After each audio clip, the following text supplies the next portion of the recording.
All right, what's going on, everybody? Today is Tuesday, July 22nd, 2025. Bitcoin block height 906,701. Transaction fees 4 sats per VByte, low and medium priority. 5 sats per VByte, high priority. Just over 58,000 unconfirmed transactions in this mempool. Bitcoin USD price 118,966 US pieces of paper. 24-hour high was 119,677. 24-hour low was 116,185. We're just hanging around here in the teens, around 120K. Let's see. So let's take a look at the 7-day chart here. 120 was the high, 116 was the low. That's the weekly. How about here? Monthly. 98.9 was the low, 123 was the high. So I guess we're just hanging around here in these 100 and teens. I'm hoping we drop below $100,000 again. Can we see the 99,000 again, please? It's not looking great. Hopefully we do, but it's not looking great. Maybe, just maybe, we'll see it again sometime in 2027 or 26, whenever the bottom of the bear market is. Maybe we'll go back down to like 80, 90K, 99,000, right? That'll probably be crazy. If this bull run, Bitcoin runs up to 500,000, 700,000, something like that. And it crashed. Everyone's talking about a million, right? Oh, million.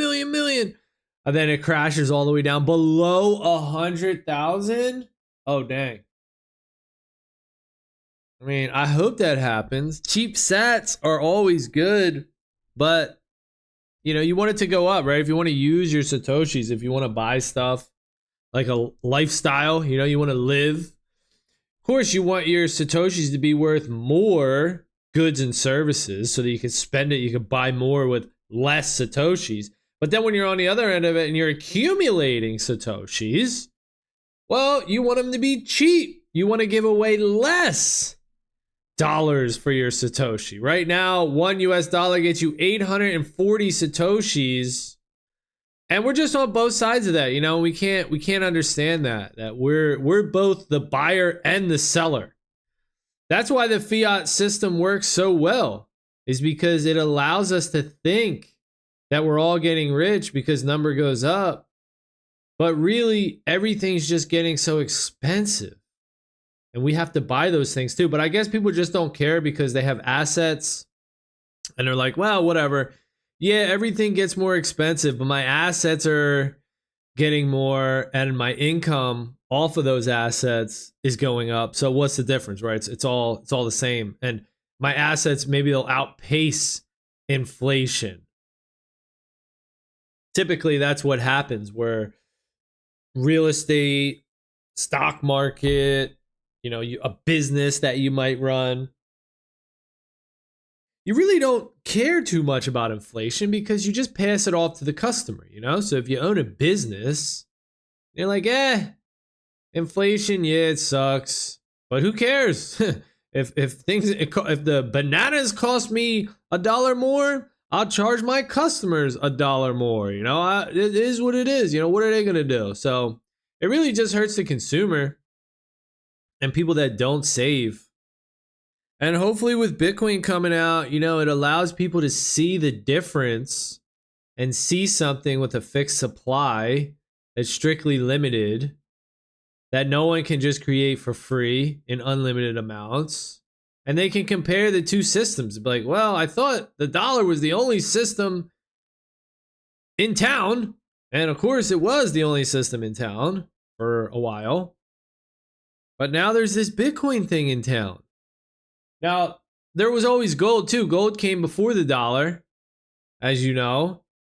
But the problem with gold is once we started having computers and digital stuff, even before that with paper, I guess that's the Achilles heel of gold, is that the portability aspect. They say, like, what is it? The 7 things that money has to be: fungible, portable, whatever. There's a bunch of things. I don't know. But portability is probably gold's weakness. Now, Bitcoin's weakness is fungibility, I would say. If you had to choose one of those properties, money properties, what is Bitcoin's weakness? And just being real here, my opinion, I would say fungibility. Fungibility is Bitcoin's weakness. So maybe some more privacy tools to help Bitcoin, that would be nice.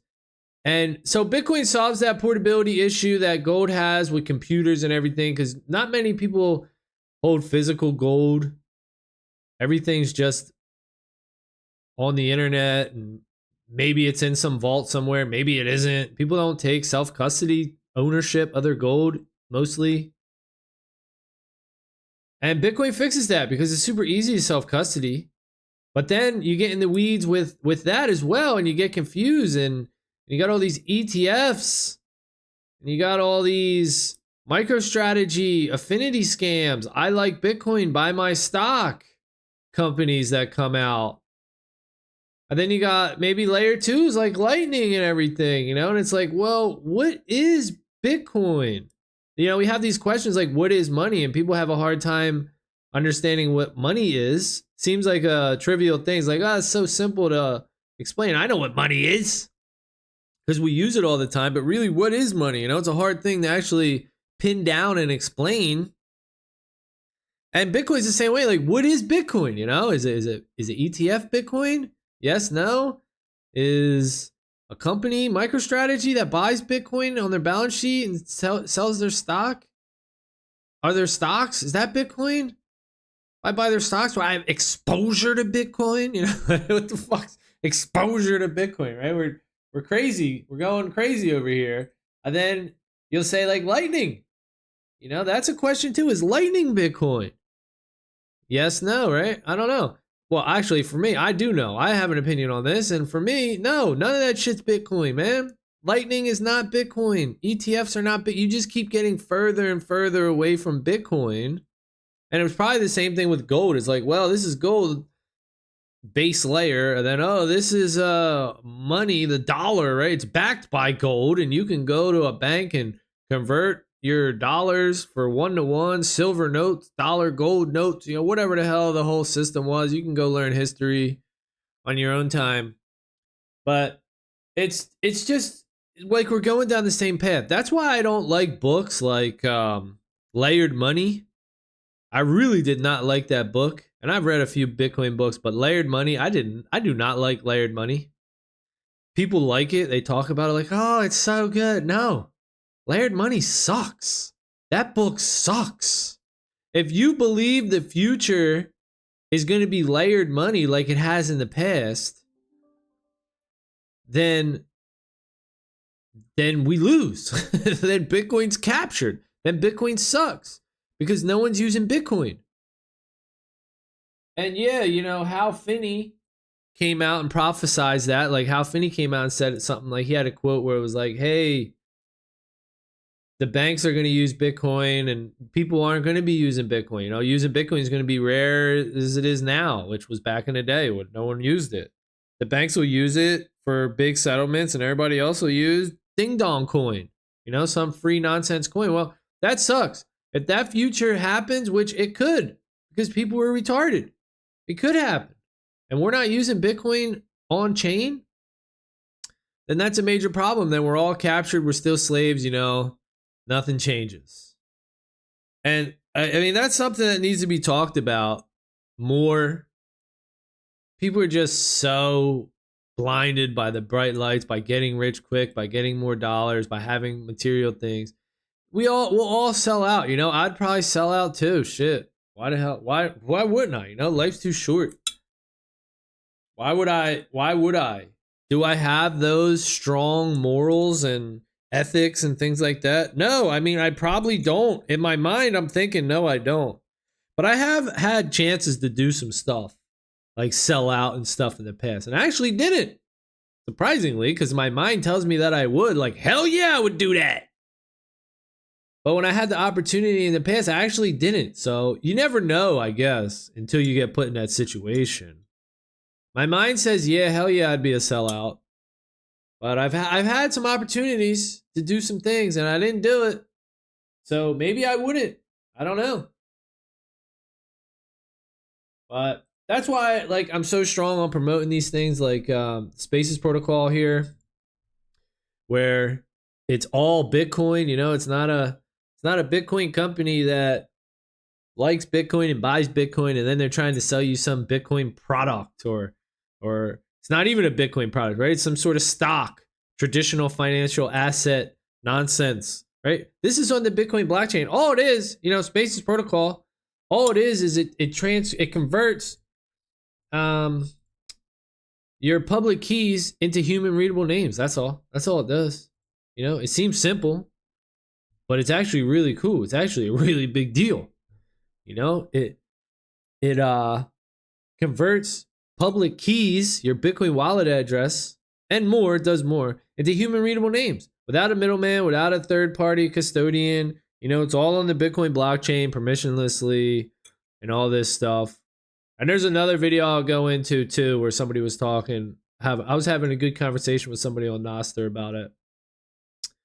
About automated permissioned and permissionless, you know, and that just goes into a whole nother rabbit hole about, you know, what does that mean? Like, if a protocol, which is just lines of code, has like rules, as Bitcoin does, you can't double spend, there's only 21 million, all these things.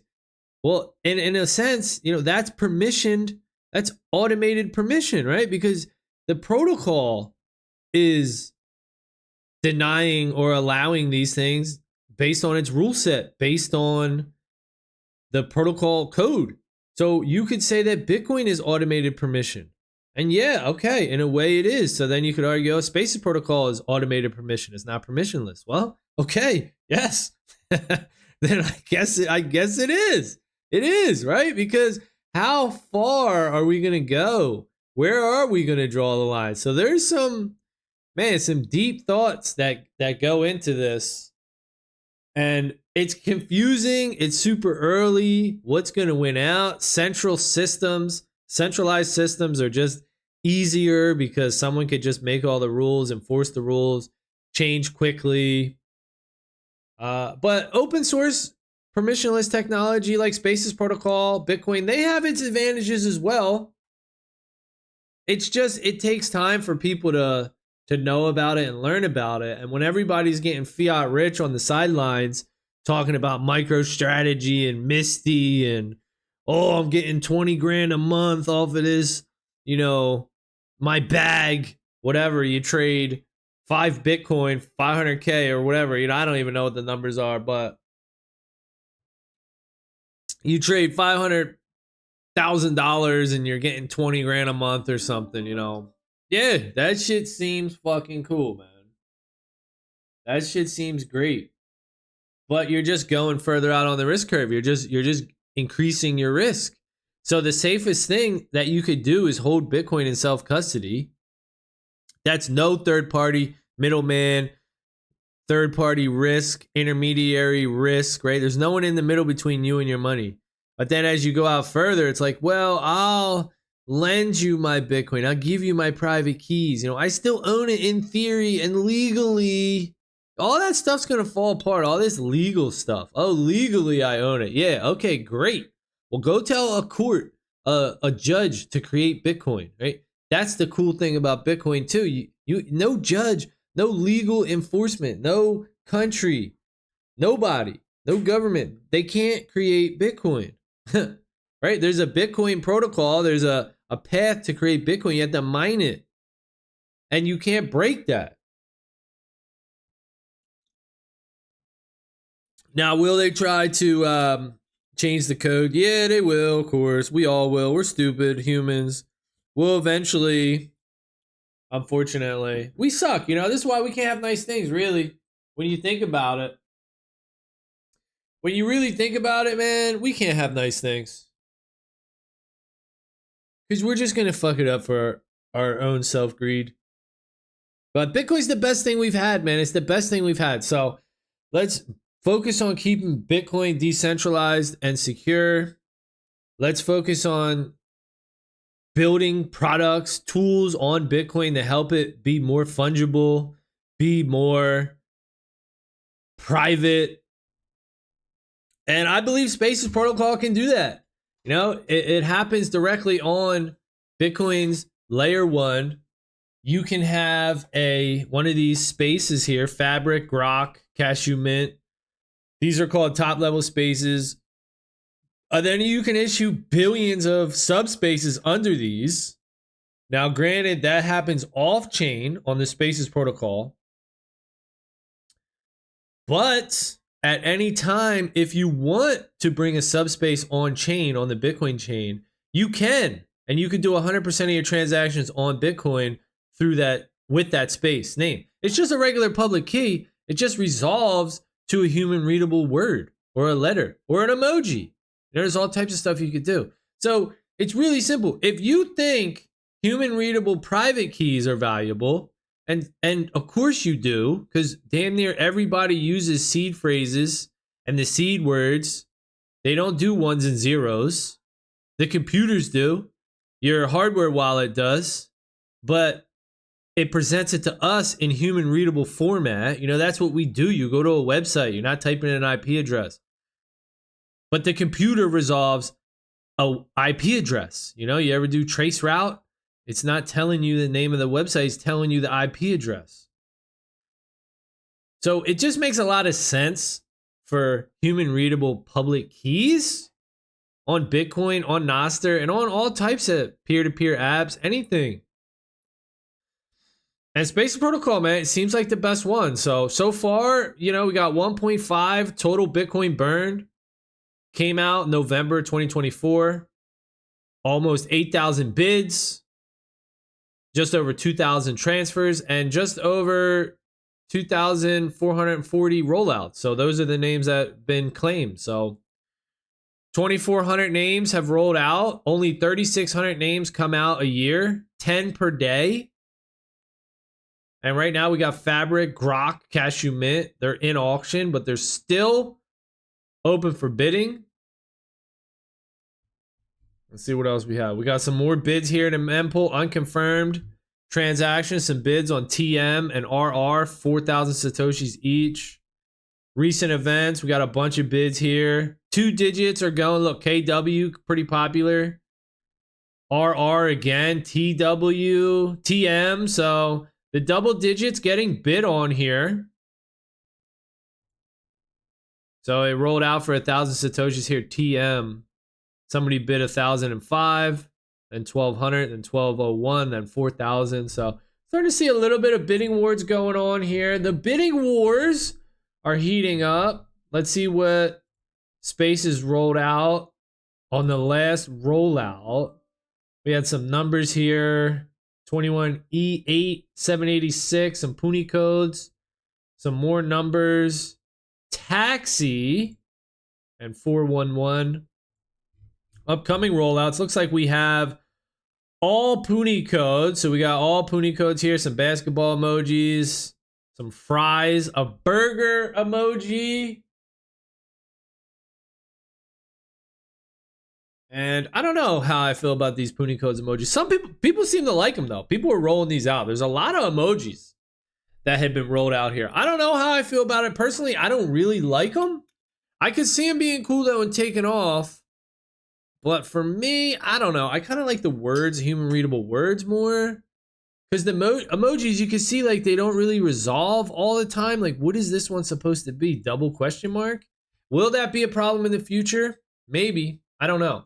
But they're getting them pretty cheap though. 1,000 Satoshis. You know, this is what they're rolling it out. If nobody else bids on it, they can get it for 1,000 Satoshis. We'll see. We'll see. And then we got Spaces.market. This is the secondary marketplace for Spaces. This is when somebody already has a space. They already registered it on the Bitcoin blockchain. They can then sell it here. And it has instructions and everything how to use. Is it secure? Yes. Each listing is verified by the Spaces daemon, which checks the signatures from partially signed Bitcoin transactions, PSBTs. It only allows transactions that are transfers with a seller specified refund. Listings cannot be altered and remain valid. This website serves as an aggregator of such listings. So yeah, the way this works too with the bidding and everything is you have to, if you bid, you burn the Bitcoin, and then the next person that comes and bids on top of you refunds your bid and then burns the extra, sends it to you. So nobody gets any of these proceeds. There's no like VC team or investors. This is probably why it's not really popular. Not many people are talking about Spaces protocol, because there's no people that are backing it that stand to make a ton of Bitcoin, a ton of money off of it.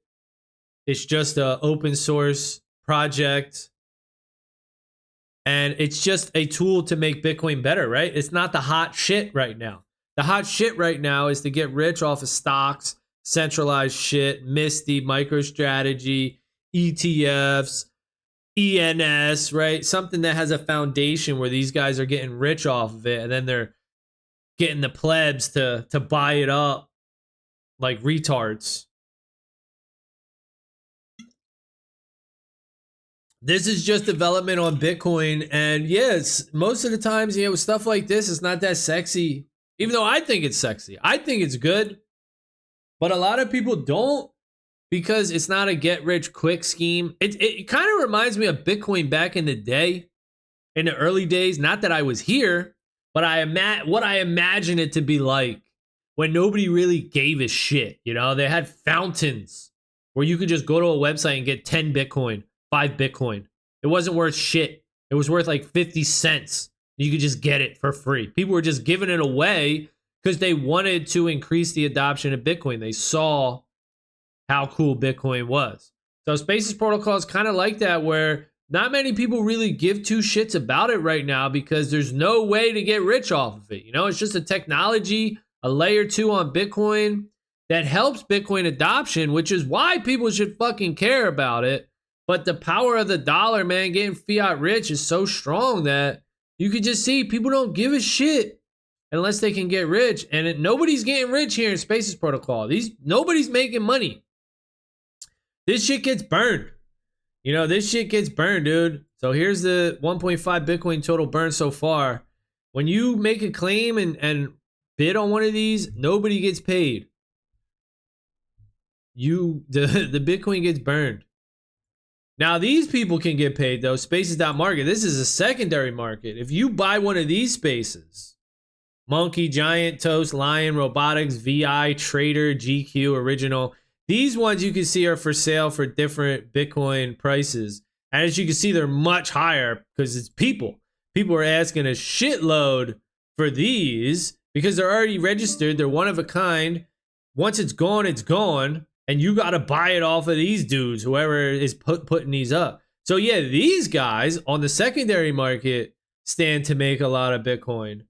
But the initial bid, the initial registration, the initial hash, whatever it is, it goes on the Bitcoin blockchain and nobody's making any money. So you can see these ones are a lot cheaper. 10,000 Satoshis for Fabric, 10,000 for Grok, 1,000 for Cashew Mint. It's a lot cheaper here, but this one is where you can get into the bidding wars. So we see here where like TM we were looking at.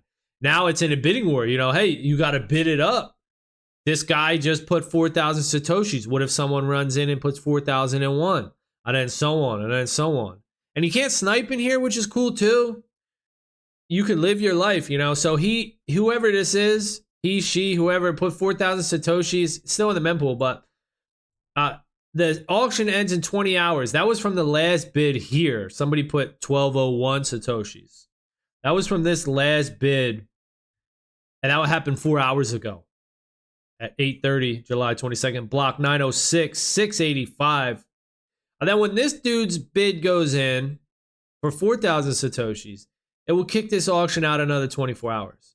So I like that a lot because I can just come and check this once a day, check the protocol, see what's going on, see if there's anything I want to bid on, see if there's anything I want to roll out, see if maybe there's anything I need to claim.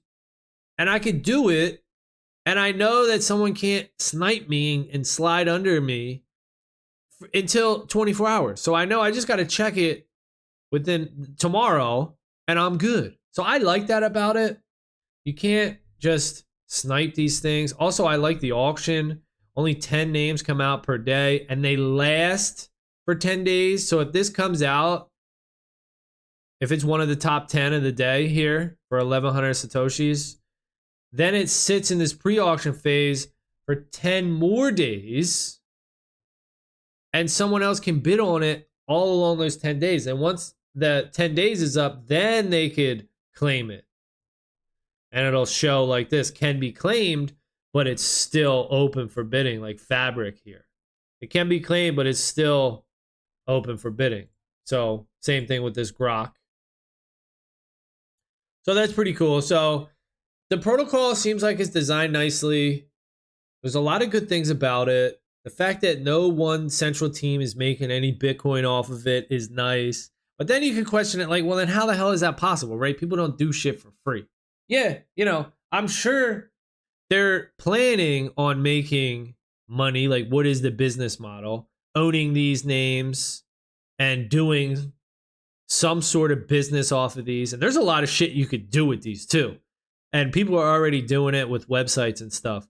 Because once you own one of these names, then you can create the billions of subspaces on top of it. And that's a great idea for like a website. So you could think of it as like a username.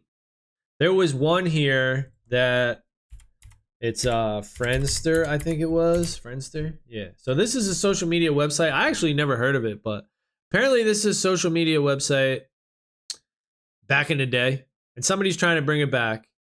And the idea is that the Friendster website, you go to Friendster website and you sign up for a name, like your username on X, your username on Facebook. It's going to be whatever your name is at Friendster. So you'll have a Bitcoin space just by signing up for the website. And maybe it'll cost money, you know, maybe it'll be a membership like X. I don't know. But the cool thing about it is once you do buy it or register it, maybe it'll be free. I don't know. It's up to the owner or whoever registered this. You could take that name once you buy it or you get it for free.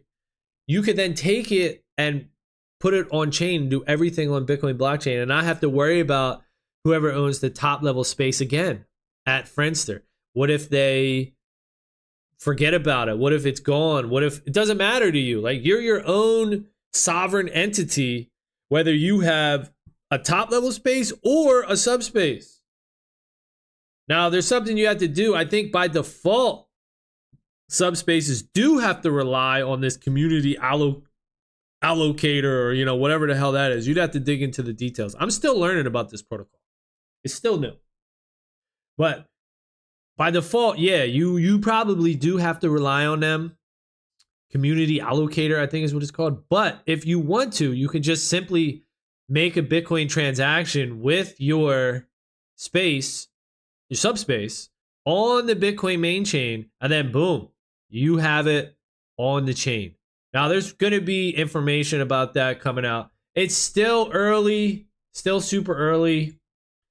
I have these docs up here, subspaces right here. There's some info on these things. You know, which this hasn't even launched yet. So these subspaces after mainland launch will be implemented as a soft fork. So, right. So there's a soft fork. So you can look this up on GitHub. This shit ain't even built out yet. That's how early we is. That's another reason nobody gives a shit because you can't use it. Right now, you can't really use it. It's all speculation. Everybody's just bidding on these names like, oh yeah, it sounds cool. And it takes, right, everybody's got ADD. You got to read this shit. You got to get in here and start reading this shit, man. People aren't reading. People don't give a fuck, you know? People are looking at strippers and shit. Yeah, it's just what it is. So, hey, that's good though, because if you are curious and you're interested in Bitcoin tools and building Bitcoin and having Bitcoin increased adoption. Cool stuff like this, man, is out there. And if there's any other cool stuff on Bitcoin that's directly using Bitcoin, I want to know about it. These are the things I want to learn about it. I don't care about Microsoft or MicroStrategy, Fidelity, Misty, fiat ETFs, and that stuff. That's a whole realm over there with the fiat, with the suits, Wall Street. Cool, man. That's cool, dude. I'm interested in Bitcoin. Bitcoin technology. Can I own my own keys? That's what I need to know. If I can own my own keys, then I'm with it. All right, that's going to be it for this one. Thank you all for watching.